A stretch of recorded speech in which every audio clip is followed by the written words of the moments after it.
Admiral Zektar's four eyes blinked in rapid succession, a sign of extreme distress among his species. The crystalline datapad in his talons displayed readings that should have been impossible. According to the sensors, the most devastating weapon ever created by the Galactic Consortium was currently holding open a door.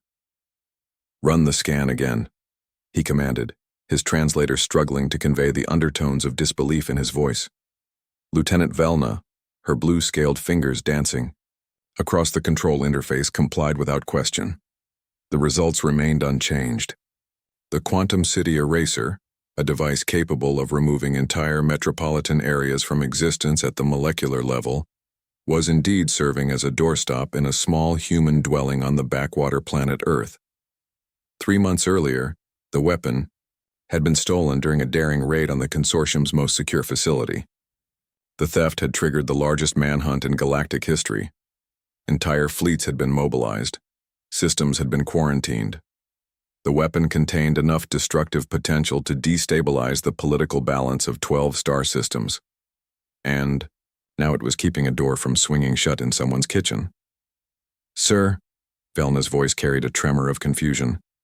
"Should we contact the human authorities?" Zektar considered this.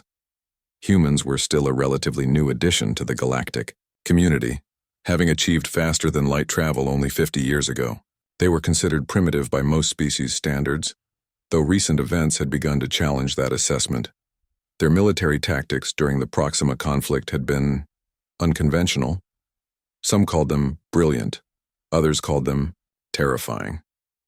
"No," Zektar decided. "We handle this personally. Prepare a small diplomatic shuttle, just you, me, and a translator unit." An hour later, they stood outside a modest dwelling in what Earth humans called suburban Kansas. The domicile was unremarkable by human standards, a single-story structure with a small patch of cultivated vegetation in front. Through a transparent barrier, they could see the weapon clearly. A sleek obsidian cylinder roughly the size of a human torso, wedged casually beneath a swinging portal to prevent it from closing. Zektar activated the door's communication device. After several moments, footsteps approached from within. The human who answered was equally unremarkable, middle-aged by their species standards, wearing simple clothing, with graying hair and what appeared to be food stains on his shirt. He looked at the two aliens on his doorstep with the same expression one might reserve for unexpected but not unwelcome visitors. "Can I help you folks? I am Admiral Zektar of the Galactic Consortium Naval Forces," the translator rendered his formal introduction. "We have come regarding a certain object in your possession." The human, who had introduced himself as Dave Richardson, glanced back toward his kitchen. "Oh, you mean the doorstop? Yeah, found it in my garage a few months back. No idea how it got there. My wife thinks our son might have picked it up at a junkyard, but he swears he didn't." "That doorstop," Velna interjected, her voice rising, despite the translator's monotone delivery, "is the most powerful weapon ever constructed. It could eliminate entire population centers." Dave frowned, looking genuinely concerned. "That's terrible. Should I call someone, like the police or something?" Zektar felt his primary heart skip a beat. You don't understand.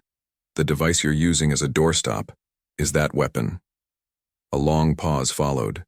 Dave looked back toward the kitchen again, then at the two aliens, then back toward the kitchen. "The black cylinder thing?" "Yes." "That's been keeping my door open for 3 months?" "Yes." "And you're saying it can destroy cities?" "Entire cities, completely. As if they never existed." Dave scratched his head, a gesture the alien's cultural database identified as indicating confusion or contemplation. "Well, that seems like a design flaw. I mean, if you're going to make a weapon that dangerous, shouldn't it be harder to activate? Maybe have some safety features? Warning labels?" Zektar realized his mouth was hanging open, something considered extremely rude in 17 different cultures. It does have safety features. 17 different authentication protocols, biometric locks keyed to authorized personnel only, quantum encryption barriers that would take 1,000 years to breach. Huh, Dave considered this. Well, it's definitely not activated then because my 8-year-old nephew kicked it last week when he was running through the kitchen and nothing happened. Little guy weighs maybe 60 pounds soaking wet. Lieutenant Velna pulled out her scanner, her hands shaking. The readings confirmed what Dave had just described. The weapon showed no signs of activation, no energy buildup, no armed status indicators. It was, by every measure their technology could detect, completely inert. How? Zektar whispered more to himself than anyone else. How what? Dave asked. How have you neutralized it? What did you do? Dave shrugged. Nothing, just been using it to hold the door open. Sometimes I move it to hold open the back door when I'm bringing in groceries. Oh, and last month when my washing machine was acting up, I used it to prop up one corner that was wobbling. The two aliens exchanged glances. In their cultures, this would have been considered the height of either insanity or genius. Mr. Richardson, Zektar said carefully, would you be willing to continue using it as a doorstop? Sure, I guess. Why? Because, Zektar said, his 4 eyes blinking slowly as the implications dawned on him. You may have accomplished what our greatest scientists could not. You've created the perfect containment system for the most dangerous weapon in the galaxy. Dave looked pleased. Well, it is a pretty good doorstop. Heavy enough that the door stays put, but not so heavy. I can't move it when I need to. Perfect balance, really. As they walked back to their shuttle, Velna turned to her superior. Sir, should we inform command that the weapon has been secured? Zektar looked back at the modest human dwelling, where the most feared device in known space continued its humble duty of preventing a kitchen door from swinging shut. Yes, he said.